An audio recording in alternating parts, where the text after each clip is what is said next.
Did you know that in history there was a punishment not merely meant to kill, but to turn death itself into a public spectacle of torture? A punishment so dreadful that even the Romans shuddered at its cruelty. That punishment was crucifixion.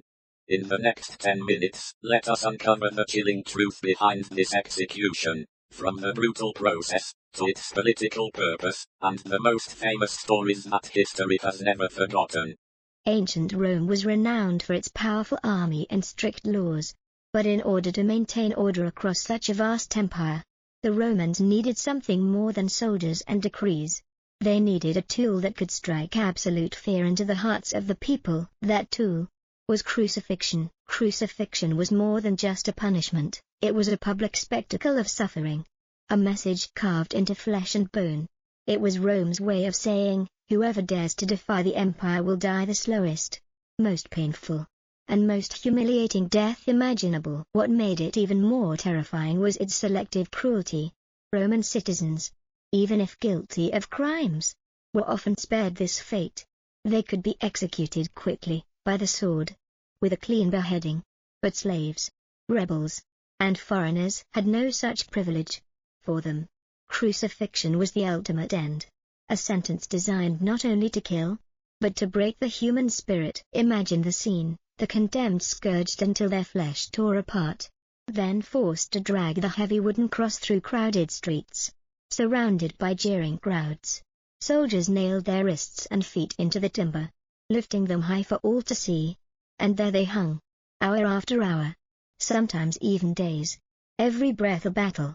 Every heartbeat a step closer to death. This was the power of crucifixion, not only the torment of the body, but the fear it planted in the minds of thousands who watched.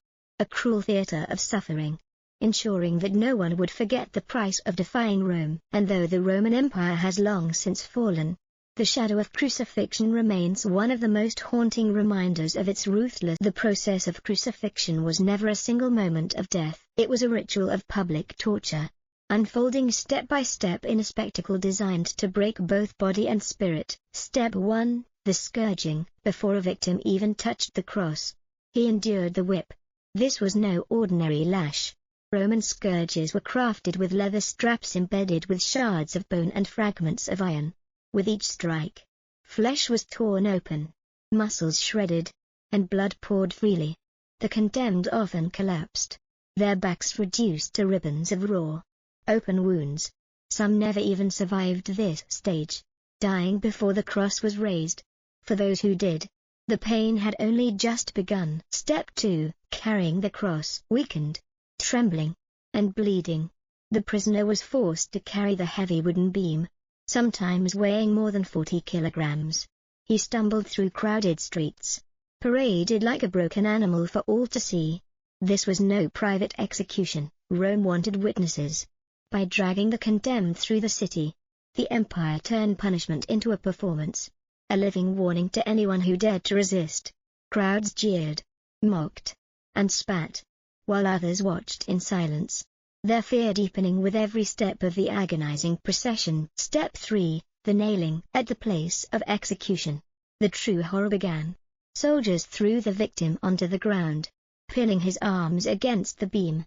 Contrary to popular imagery, nails were rarely driven through the hands.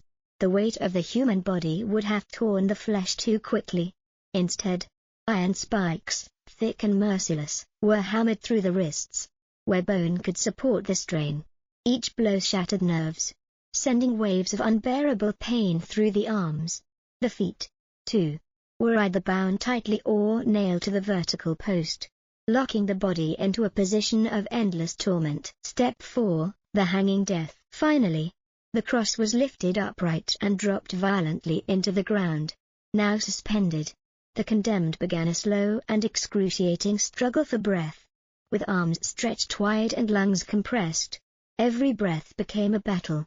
To inhale, he had to push upward against the spike in his feet, scraping torn flesh along rough wood, only to collapse again in exhaustion. The cycle repeated endlessly: lift, gasp, collapse, agony. Each breath was borrowed time. Death did not come quickly. Sometimes it arrived after a few hours. In the worst cases, it stretched on for days, up to 3 long, merciless days of suffocation, dehydration, and agony under the burning sun or the cold of night. The victim's body convulsed, racked with cramps, while insects gathered on open wounds. Birds circled above, waiting. But crucifixion was never only about killing one man. It was about crushing the spirit of an entire people. Every nail, every scream, every gasp for air carried a message: this is Rome. This is the price of defiance. And so, the cross stood as the ultimate theater of cruelty, a place where pain was stretched into a public performance, where death came not as a swift release but as a drawn-out descent into despair. In crucifixion, the body was destroyed, but more importantly, fear was planted deep into the hearts of all who watched. It was Rome's way of ruling through terror. And even today, centuries later, the memory of that slow, terrible death lingers, haunting our imagination as one of the darkest punishments ever devised by human hands. Why did Rome choose such a cruel and merciless form of execution? The answer is simple yet terrifying. Crucifixion was never designed merely to kill a person. It was designed to send a message. For the Romans, crucifixion was a weapon of propaganda, a theater of fear. The condemned were not executed in hidden prisons or behind closed doors. Instead, they were nailed to crosses along busy roads, or just outside the city gates, places where thousands of people passed by each day. Every cross became a living signpost, a grim billboard of Roman power, shouting silently to all: whoever dares to defy the empire will face the slowest, most humiliating death imaginable. For the victims, every breath was agony.